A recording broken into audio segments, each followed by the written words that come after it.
Ya, empezamos. Muy buenas noches, queridos amigos del CENAC Bolivia. El día de hoy tenemos de invitado a un compañero jurista latinoamericano, argentino. Él es Guido Croxatto, abogado argentino, lo vuelvo a decir, especializado en derechos humanos. Actualmente es el abogado del presidente electo del Perú, Pedro Castillo. Sin más, démosle la bienvenida a Guido Croxatto. Muy bienvenido, Guido, a este programa del Centro de Estudios Geopolíticos CENAC Bolivia.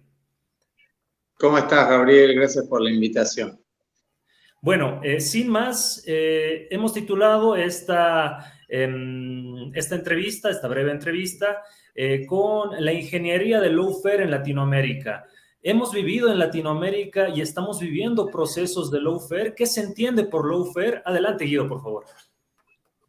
Bueno, el lawfare es el nombre con el que se refieren los juristas críticos de América Latina a la instrumentalización de los mecanismos judiciales para bloquear proyectos políticos progresistas. Y uno podría arrastrar el origen de esta tendencia a partir del golpe de Estado contra Manuel Zelaya en Honduras en 2009, pero también en la destitución de Dilma, obviamente en la arbitraria e injusta prisión de Lula en Brasil, que terminó allanando el camino electoral de Bolsonaro, que luego designa como ministro de Justicia al juez que había enjuiciado y condenado a Lula, al juez Moro. Pero también tenemos casos en Bolivia con el exilio que tuvo Evo Morales en la Argentina, y ahora el capítulo peruano, ¿no? Con el maestro Pedro Castillo, presidente electo, el primer presidente rural en la historia del Perú, que está arbitrariamente preso, injustamente destituido, y con un país que está siendo gobernado por figuras que tienen una desaprobación del 90%, es decir, una situación absolutamente antidemocrática, ¿no? Como se vive en Perú.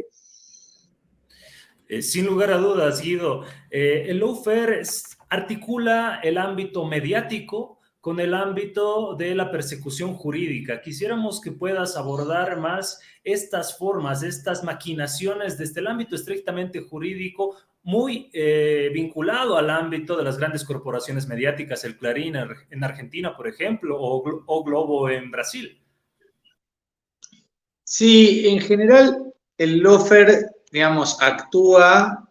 Cuando hablamos de lawfare hablamos de jueces que no son independientes ni imparciales, es decir, que operan políticamente más allá de que se disfracen de jueces neutrales o imparciales o independientes, no son nada de eso en la práctica. Y en realidad, cuando uno ve las prisiones de América Latina, que son cárceles de la miseria, como decía Eloy Huacante, el discípulo de Pierre Bourdieu, que estudió las cárceles argentinas y las tituló como cárceles de miseria, se da cuenta enseguida que no hay ningún aspecto del derecho en donde haya neutralidad y tampoco igualdad ante la ley. No hay igualdad en absoluto y tampoco hay imparcialidad en los tribunales.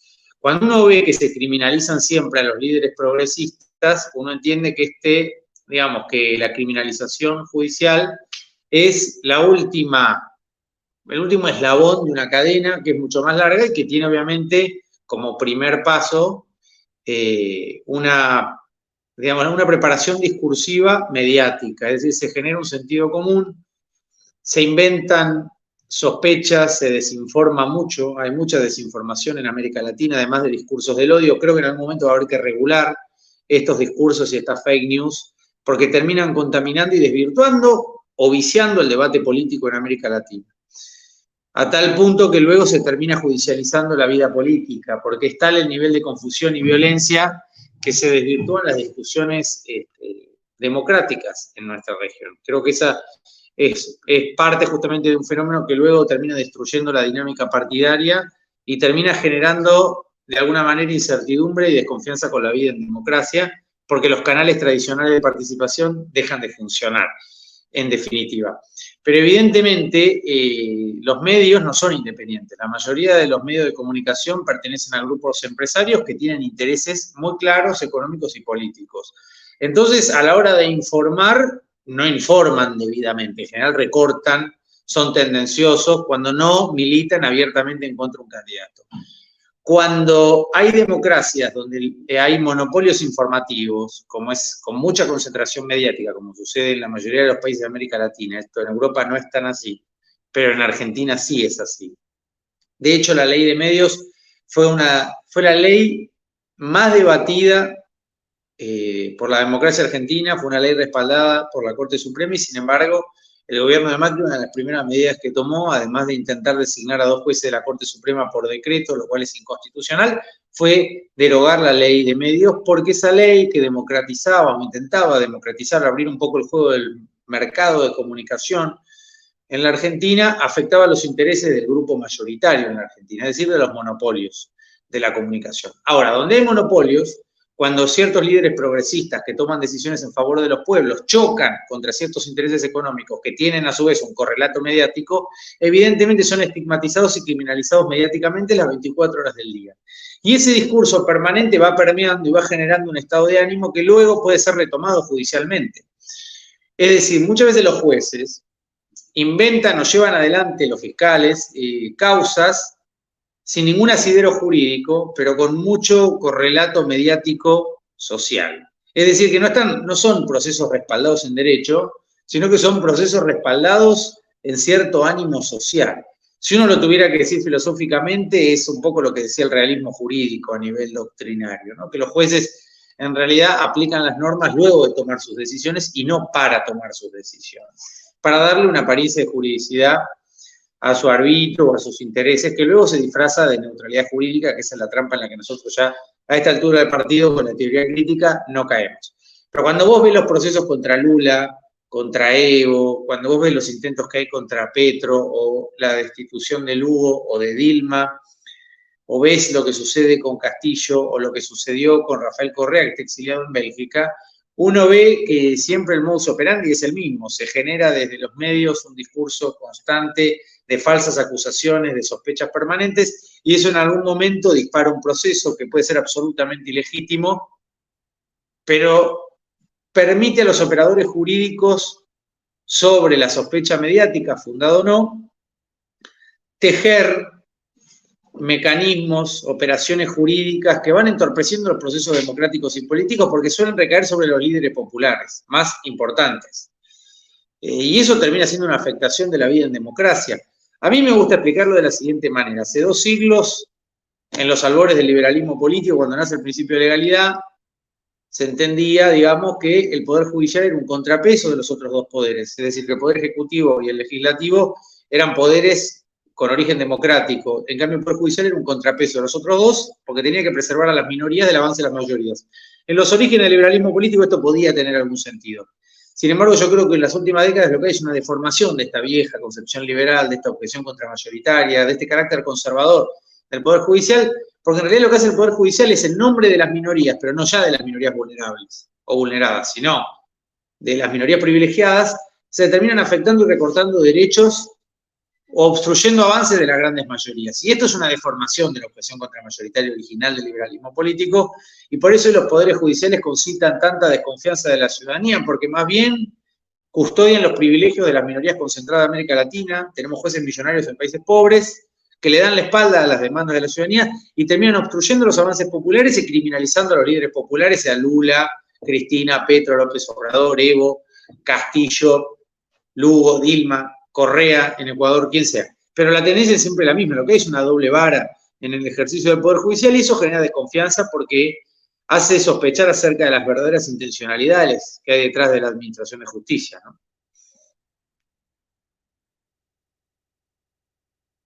Justamente con las dobles intencionalidades, Guido, si comparamos 2 últimos procesos políticos, el de Perú específicamente y el de Ecuador, nos vamos a dar cuenta que existe un actor fundamental, la Embajada de Estados Unidos en estos países, ¿no? Y cómo la Embajada de Estados Unidos califica la legalidad y la legitimidad de un proceso, digamos el ecuatoriano, y no califica de la misma forma el peruano con Pedro Castillo. ¿Cuál es el rol geopolítico estratégico y más allá de lo geopolítico, el rol jurídico que tiene Estados Unidos con el relacionamiento con los jueces, fiscales y demás? No hay una sola respuesta para esa pregunta. Yo creo que el foco tiene que estar en los organismos que tienen una misión respecto de cuidar la legalidad en América Latina. Por ejemplo, el Sistema Interamericano de Derechos Humanos tiene una responsabilidad mayúscula en la preservación de la democracia. Y también podríamos decir lo mismo de las Naciones Unidas, que es un foro que en principio es estandarte del derecho internacional público, el derecho humanitario, los derechos humanos, y sin embargo muchas veces no cumple con los objetivos que se ha propuesto. Yo creo que para el caso peruano, primero, digamos, que la comparación con el caso ecuatoriano tiene algún viso de realidad, aunque el sistema no es exactamente el mismo. El problema en Perú es la constitución apócrifa neoliberal de Fujimori, que además tiene un diseño político tal que hace ingobernable al país, como dice Zaffaroni. A Castillo le hicieron imposible el ejercicio del gobierno desde el primer día, no le querían dejar asumir el gobierno, no le querían reconocer la legitimidad de los votos de los indígenas, decían que los indios no sabían votar. Luego que no les quedó otra, gracias al magistrado Arenas, que actuó con integridad, que reconoció su triunfo, no le nombraban a los ministros, le obstruyeron 70 proyectos en el Congreso, naturalmente no apoyan la Asamblea Constituyente ni una nueva Constitución, porque una nueva Constitución permitiría que haya cuota indígena en el Congreso y eso es lo que el racismo limeño no quiere tolerar. Y acá es donde me quiero detener. Yo, más que endilgarle la responsabilidad a los Estados Unidos, que me parece que puede desviar el foco de la responsabilidad primaria que es, creo yo, del racismo que hay en la clase alta de Lima. Creo que la confrontación central en el caso peruano es entre la región andina, los pueblos originarios del sur que han sido excluidos y empobrecidos históricamente, y la clase limeña que se concibe como un país aparte. De hecho, en las últimas manifestaciones que hubo en Lima, la policía, a partir del intendente de Lima, que me parece una figura poco feliz, vamos a decir, que maneja la concesión del Machu Picchu, el Perú Ray, le cobra en dólares a los peruanos para visitar sus tierras, su historia y su cultura, lo cual no deja de ser una contradicción racista, pero hecha por un propio peruano, ¿me explico? Y a esto es a lo que quiero llegar. El Congreso de Lima, que como dice López Obrador es un congreso xenófobo y racista, está compuesto por peruanos, no por estadounidenses. Y son los que son racistas y xenófobos, son peruanos de Lima que han apoyado la dictadura de Alberto Fujimori, que hoy, por suerte, está preso por delito de lesa humanidad, pese a que la legislación antiterrorista de Fujimori se sigue aplicando en Perú, lo cual no deja de ser una contradicción. Desde 1994 que Amnistía Internacional viene cuestionando la legislación antiterrorista. ¿Y a qué quiero ir con esto? Yo creo que nos tenemos que hacer responsables, ¿no?, de cuando actuamos en contra de la democracia o cometemos delitos. Hoy son peruanos los que están cometiendo delitos graves de lesa humanidad. Vos fijate esto, de hecho. Hace un mes, creo, en lo que sí claramente es una afectación a la soberanía peruana, a la integridad territorial del país, a la soberanía, Estados Unidos envió 700 soldados, ¿no?, a entrenar a la policía peruana. Lo cierto es que hay 70 personas como mínimo que fueron asesinadas en Perú hace unos meses en unas protestas que fueron reprimidas de manera salvaje y criminal por la dictadura de Boluarte. Esta policía o estos soldados que entraron ahora en la última manifestación, por suerte no hubo más muertos.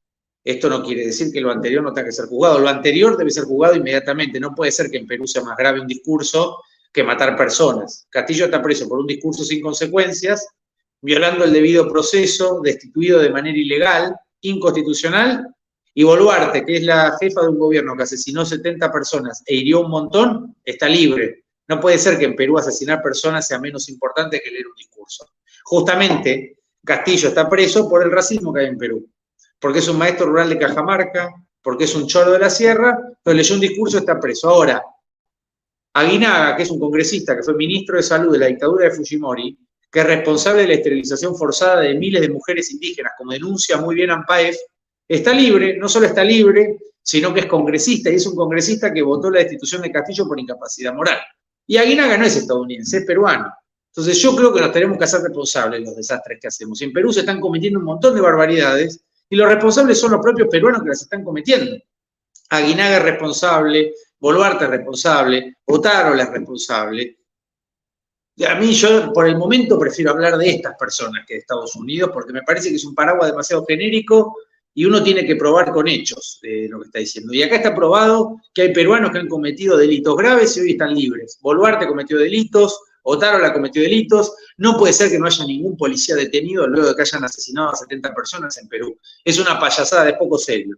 Luego podemos sí analizar quién demonios sostiene a Boluarte, si el 90% de la ciudadanía la repudia, si el 85% de la ciudadanía peruana repudia el Congreso racista que hay en Perú. Pero yo creo que lo central es marcar que hay peruanos que son racistas y que el racismo además no es solo de derecha, también es racismo de izquierda.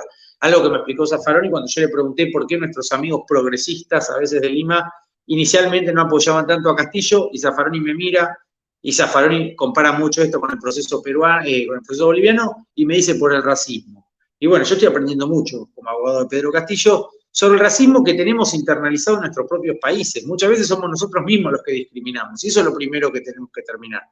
Entre hermanos no nos podemos discriminar. Yo por eso a cada presidente trato de regalarle una copia del Martín Fierro, y les escribo siempre que en Bolivia me parece que estas palabras son por demás significativas en este momento para el MAS. La frase famosa del Martín Fierro de José Hernández, que los hermanos se han unido porque esa es la ley primera, porque si entre ellos se pelean, los devoran los de afuera. Me parece que esa es una palabra de Martín Fierro Hernández que tiene particular significación en este momento histórico y político de Bolivia. Creo que la unidad es fundamental. Pero en el caso peruano, hay muchos peruanos que han cometido delitos graves, congresistas, policías, primer ministro, presidenta, y son peruanos y tienen que hacerse responsables de los delitos que han cometido. E insisto sobre esto, no puede ser que leer un discurso sea más grave que matar personas, ni puede ser que las vidas de la región andina del Perú valgan menos que las vidas de Lima.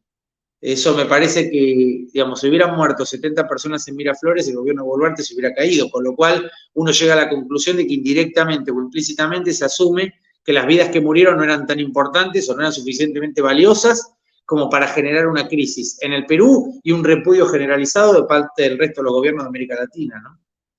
Yo sí esperaría más de la Cancillería chilena, es la única de la Alianza del Pacífico que no se pronunció sobre la crisis y sobre los asesinatos en Perú. Me resulta gracioso verlo a Boric opinando sobre la guerra en Ucrania y guardando silencio cómplice respecto de lo que pasa a unos kilómetros de Santiago de Chile, digamos, tiene una crisis en la nariz y está opinando de lo que sucede a miles de kilómetros, que me parece bien de todas maneras que opine y se pronuncie, pero no puede guardar silencio sobre los asesinatos en el Perú, que es un país hermano y limítrofe de Chile, ¿no? Y de Bolivia y de Argentina. Tú hablabas, Guido, de las estructuras que sin lugar a duda tenemos que estudiarlas también en el ámbito superestructural, de cómo se han compuesto nuestras sociedades latinoamericanas, fundamentalmente la ecuatoriana, boliviana y peruana, ¿no? Hace muy poco, hoy estamos recordando, de hecho, el natalicio de Simón Bolívar, y fue Simón Bolívar quien decretó la renta vitalicia para la gran heroína de las republiquetas, doña Juana Zurduy, conocida acá en Bolivia como Juana Zurduy de Padilla, no más reconocida en Argentina que en Bolivia. Mira, fueron los doctorcitos de Charcas, los grandes jurisconsultos que plasmaron su firma en el Acta de la Independencia Boliviana en 1825, los que se negaron a cumplir el decreto de Simón Bolívar en contra de Juana Zurduy. Entonces, estamos viendo que desde la fundación de nuestras repúblicas, otras repúblicas, ahora el boliviano, por ejemplo, Estado Plurinacional de Bolivia, se han estructurado castas y hemos vivido en sociedades pigmentocráticas, altamente racistas, altamente clasistas, pero el sistema judicial no ha permeado en eso, o sea, ha reforzado eso. ¿Por qué los hombres de derecho, que se supone que estudiamos derecho, que estudiamos leyes, no transforman esas estructuras y más bien las reproducen estas lógicas?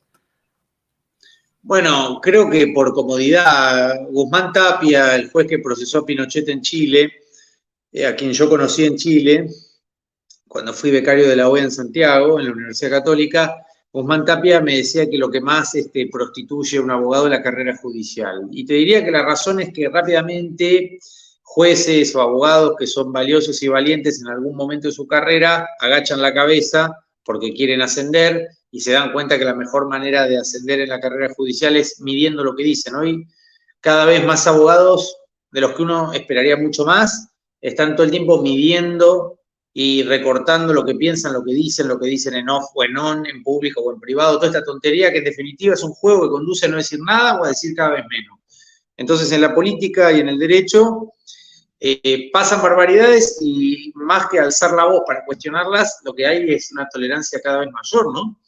Y esto me parece que es problemático porque de los sectores conservadores que promueven el statu quo no esperamos nada nuevo, pero de parte del progresismo, como te decía, por eso hago tanto énfasis en el gobierno progresista chileno, uno espera más, uno espera compromiso, espera consignas claras, principios claros, un horizonte de acción, ninguna complicidad con una dictadura que manda tanques a la Universidad San Marcos, que esposa a los estudiantes contra el piso, que mata a los manifestantes, que criminaliza la protesta, bueno, todo lo que está sucediendo en Perú hoy y que debiera generar el repudio unificado de todos los gobiernos de América Latina, sobre todo de aquellos que han enarbolado los discursos de la izquierda y del progresismo, ¿no? Como es el movimiento estudiantil chileno, al cual yo le tengo mucho afecto, por ejemplo, Camila Vallejo, con quien estuve hace muchos años en la Florida, en Santiago, bueno, hace no tantos años, tampoco habrán sido 6, 7 años.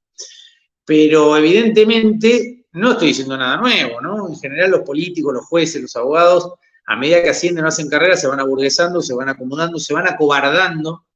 Entonces, como vos decías, ¿por qué no cambian estas estructuras? Porque las estructuras los cambian a ellos, te diría. Se terminan acomodando las personas a la estructura y la estructura se los come. Como pasa con muchos abogados que son muy valientes y a medida que uno los ve, se van apagando en la carrera judicial y todo ese supuesto compromiso o todo lo que escriben tan bonito en los libros o lo que dicen adentro del aula, luego no se ve plasmado en la acción judicial.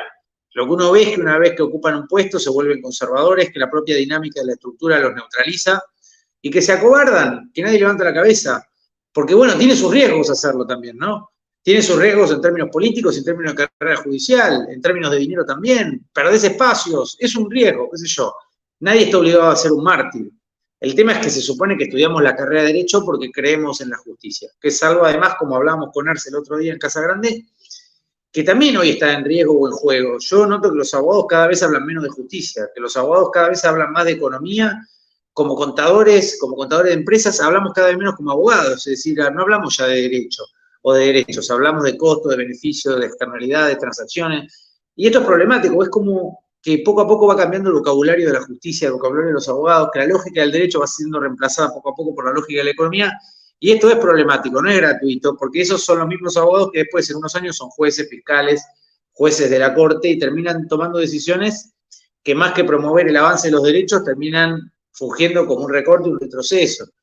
Estos son los, por eso te digo, entonces las estructuras más bien no las logran cambiar los abogados progresistas y más aún, más bien a la inversa, la estructura los cambia a ellos y te diría más, no es solo la estructura judicial conservadora que termina neutralizando a los abogados progresistas que quieren hacer carrera judicial y para hacer carrera terminan midiendo lo que dicen a tal punto que terminan callados sin decir nada, es decir, son parte del sistema que antes combatían, algo que pasa también en la vida política, por desgracia, sino que además ahora el retroceso es más grave, es doble, porque también desde la raíz se están neutralizando a los abogados, desde los mismos programas de estudio de la carrera de Derecho se van acotando los contenidos, se van quitando humanidades, letras, poesía, sociología, filosofía, se van corriendo los programas de Derecho y el papel protagónico hoy lo ocupa el análisis económico del derecho, Posner, el problema del costo social, COS, y se le enseña poco a poco a los abogados a dejar de razonar como abogados y empezar a razonar como economistas, como contadores, como administradores de empresas y no ya como abogados, lo cual para mí es un retroceso grave y a veces imperceptible, no nos damos cuenta, pero se va vaciando desde adentro la carrera de abogacía. Profunda reflexión la que acotabas, Guido, la que puntualizabas. Ya para ir cerrando esta breve entrevista, no queremos quitarte más tiempo, has tenido cargada agenda en Bolivia, mereces un descanso reparador. La situación de los derechos, la violación sistemática de los derechos humanos a partir del golpe de Estado que Dino Boluarte llevó en el Perú, las situaciones específicas que tú las estás viendo y sobre todo lo que nos interesa saber es pues la situación legal del presidente electo del Perú, Pedro Castillo, tú como abogado de este gran líder social que tenemos en Latinoamérica. Bueno, lo primero que hay que decir es que el derecho procesal importa. Antes, tal vez hace unas décadas, cuando yo estudié Derecho, se hacía una distinción entre derecho de forma y de fondo. El derecho de fondo, el derecho sustantivo, Y el derecho de forma era el derecho procesal, como si el proceso fuera un poco menos importante que el derecho de fondo. La verdad es que esta distinción ha desaparecido porque nos hemos dado cuenta que la forma es tan importante como el fondo y que hay que respetar las garantías del debido proceso. Pero el lawfare, como hablábamos antes, ha descubierto que afectando las garantías procesales, por eso el cuestionamiento del garantismo en América Latina es sobre todo las garantías procesal penales, como decía Julio Mayer, ha descubierto que recortando las garantías puede hacerle mucho daño a la democracia, las garantías del proceso, quiero decir, porque vos mantenés siempre bajo sospecha y procesados a los líderes progresistas y en definitiva les quitas energía y los distraes de su tarea esencial, que es garantizar y pensar la emancipación de los pueblos de América Latina, porque Lula, Correa, Cristina, Evo están todo el día pensando cómo sobrevivir a la cantidad de procesos que les inventan, contratando abogados, diseñando estrategias, y esto es desgastante. Y aunque después de 20 años digan que son inocentes, que el proceso era infundado, que era toda una tontería, como ya sabemos, en el medio perdieron un montón de energía y de tiempo dando explicaciones que no hubieran tenido que dar. Entonces yo creo que la gran trampa del lawfare está en el proceso, no en el fondo, sino en la forma. Es mantener procesados y desgastados, cuando no apresados, como en el caso de Lula, a los líderes progresistas. Es decir, se criminaliza a través del proceso, aunque no llegue nunca una condena, ¿no? El tema es el estado de sospecha permanente, y eso es hacer política en los tribunales, es condicionar además la vida en democracia y judicializar cuestiones que hay que debatir en otro ámbito. Respecto del caso de Castillo, para puntualizar esto que estábamos hablando en términos teóricos o regionales, a Castillo lo vacaron de manera inconstitucional, es decir, que es un presidente mal destituido. Y acá tenés dos maneras de verlo. Una es de fondo, los argumentos penales, que es la parte que hace Zaffaroni, con quien yo trabajo esta defensa, y luego está la parte procesal, que para mí es la más importante, aunque tal vez la menos vistosa, porque a Castillo le violaron en la destitución un montón de pasos procesales que son obligatorios según el sistema jurídico peruano. Se violó el reglamento del Congreso, se violó la Constitución peruana, es decir, que se lo destituyó de manera ilegal.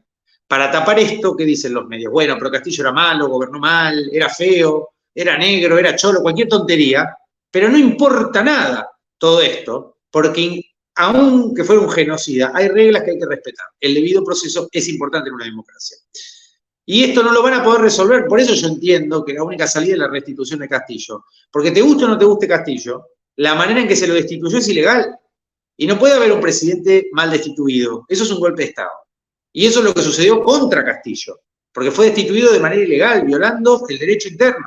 Vos podés ver los tweets de diferentes líderes o referentes juristas, incluso informes de constitucionalistas peruanas indígenas que no son adherentes de Castillo, pero que reconocen que se violó la ley en la destitución de Castillo.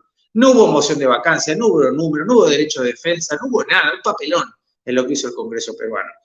Aplicaron un procedimiento que no correspondía. Aplicando el que no correspondía, tampoco lo respetaron, es decir, que hay violaciones dobles, triples, de todo tipo. Aplicando mal el procedimiento, porque no aplicaron la infracción constitucional, sino la vacancia por incapacidad moral, que en definitiva es una figura que solo podría aplicar la Iglesia, y que es una figura que el Congreso peruano usa para extorsionar a los líderes políticos que no negocian con ellos, y Castillo no negoció. Por eso vivió con esta espada de Damocles sobre su cabeza del fujimorismo, el sector al que él venció en las elecciones un año antes, aplicando este procedimiento de incapacidad moral, que es ridículo, porque yo te pregunto si Aguinaga, que es el responsable de la esterilización forzada de miles de mujeres indígenas pobres, tiene alguna capacidad moral para decir que Castillo, que no hizo nada, tiene que estar preso. Es ridículo, es el reino del revés lo que sucede en Perú. El tema es que hay mucha desinformación, hay un bloqueo mediático, pero la ciudadanía, sepa o no de derecho, el pueblo sabe que se cometió una injusticia con Castillo, por eso yo tengo confianza.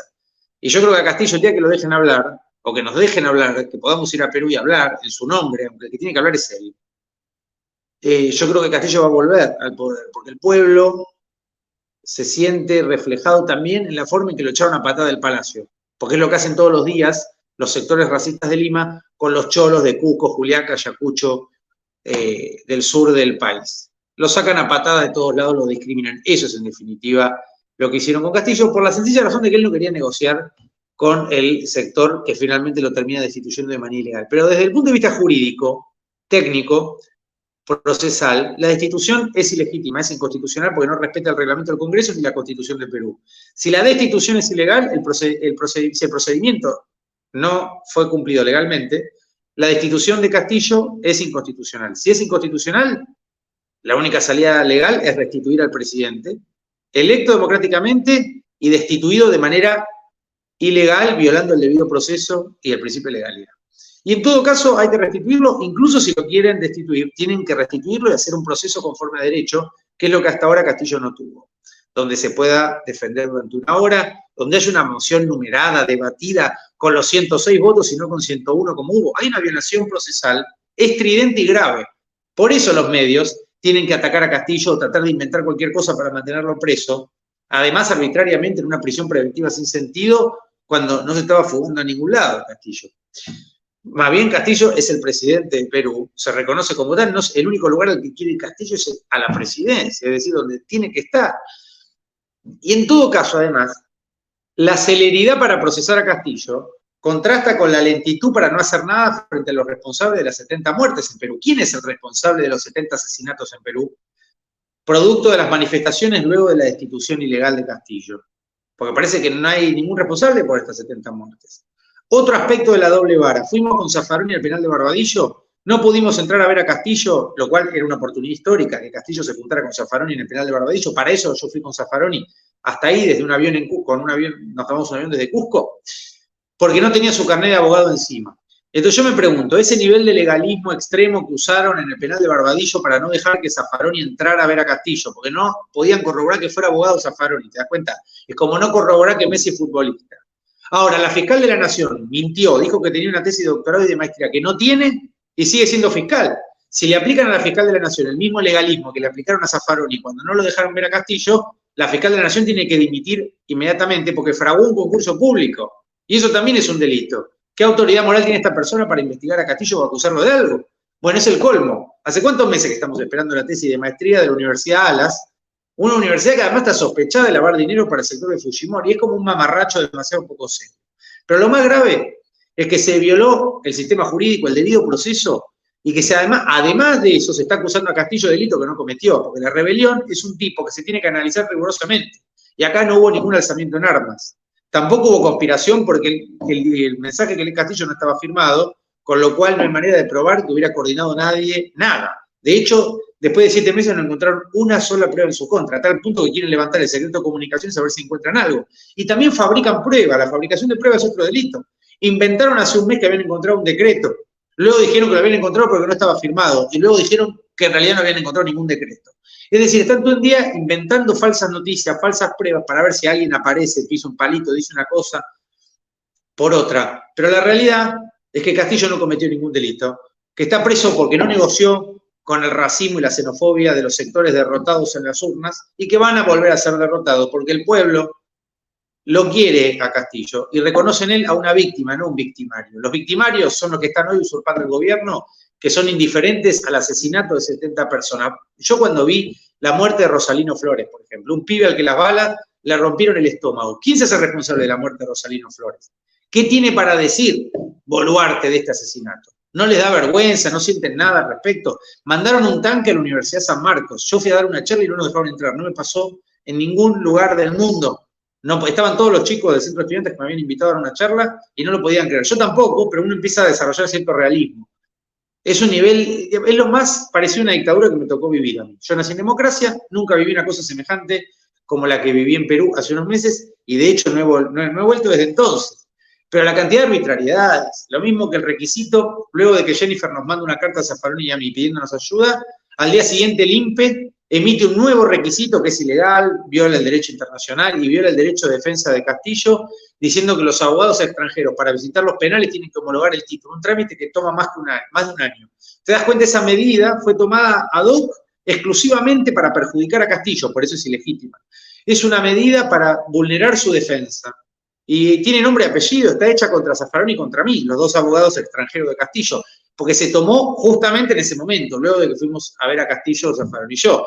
Todo este cúmulo de arbitrariedades y ilegalidades demuestran que se sigue violando el debido proceso contra Castillo. Se lo violó para destituirlo y se lo viola después cuando no se le deja acceder al requisito mínimo, que es una defensa elegida por él y en condiciones de privacidad, como dice la Convención Americana, que se está vulnerando en el Perú. Como están vulnerando derechos de la Convención Americana, es que el Congreso quiere salir del sistema interamericano de derechos humanos, es decir, lo mismo que intentó hacer Fujimori. ¿Y por qué? Porque es el mismo sector, es el sector de Fujimori. es la misma ideología política que no cree en los derechos humanos. Por eso Aguinaga puede ser congresista, luego ser responsable de esterilización de mujeres pobres, como denuncian PAEF, y por eso siguen promoviendo las mismas políticas. ¿Cómo va Perú a proponer el abandono del sistema interamericano? Es un retroceso intolerable en democracia y ningún gobierno latinoamericano lo debería tolerar, menos un gobierno progresista, ¿no?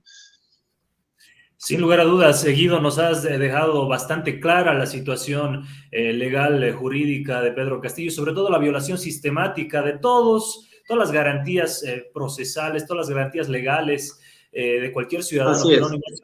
más aún del presidente electo del Perú, Pedro Castillo. Pedro Castillo, presidente electo mal destituido. Me quedo con eso, querido Guido. Muchísimas gracias por estar esta noche con nosotros, con el SENAC Bolivia, compartir tu valioso tiempo. Y pues adelante, por favor, con el último mensaje que quieras brindar a toda la gente que te está viendo y escuchando.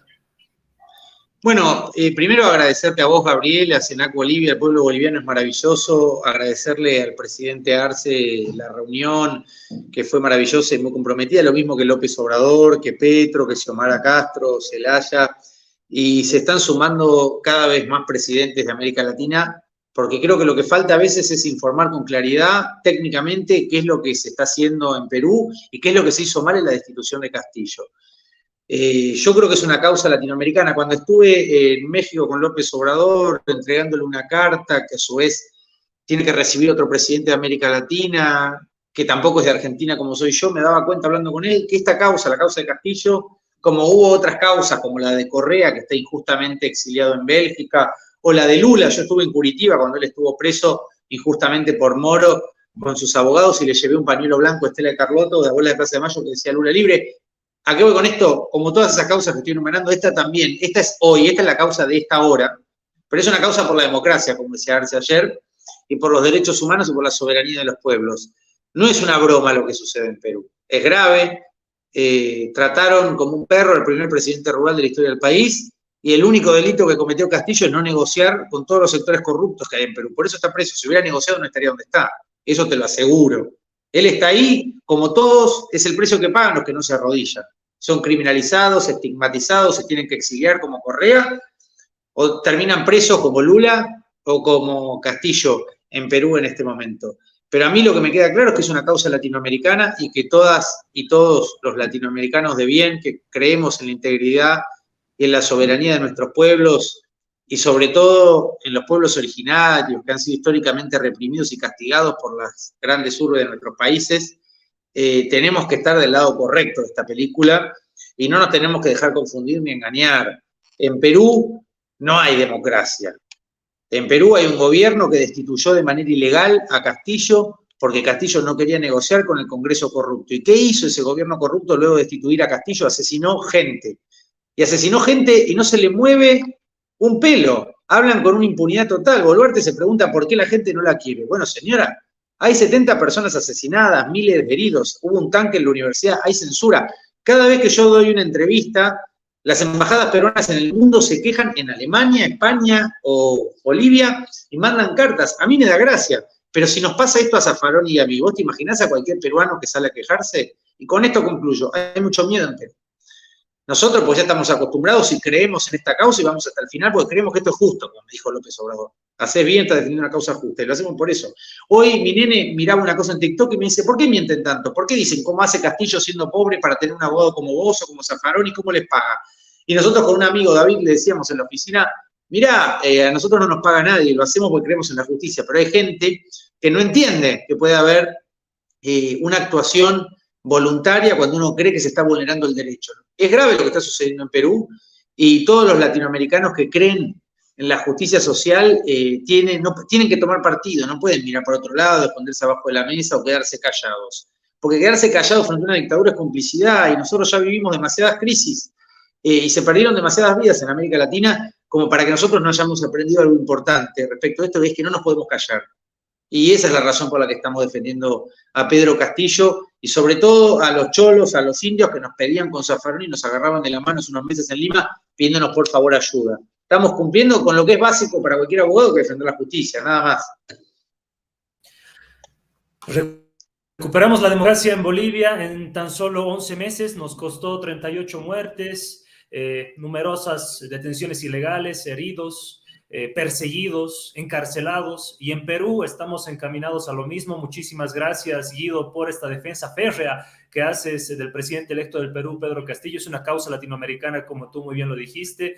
Saludos, por favor, hazle llegar extensivo este abrazo caluroso desde el centro de la Via Yala, desde Bolivia, para el profesor Zaffaroni. Y pues muchísimas gracias. Más que gracias es tener pues sentido de justicia social, y por eso creo somos abogados, por eso somos abogados, Guido. Muchísimas gracias por todo, y pues a seguir con esta lucha que es de todos. Muchísimas gracias. Así es, Gabriel. Un abrazo para ustedes en Bolivia y gracias por tratarme también. Me han malcriado mucho, la verdad que me encantó. Espero volver pronto. Les mando un abrazo fuerte. Gracias. Ahí nos encontraremos. Chao, Guido. Nos vemos. Suerte. Chao, chao. Un abrazo.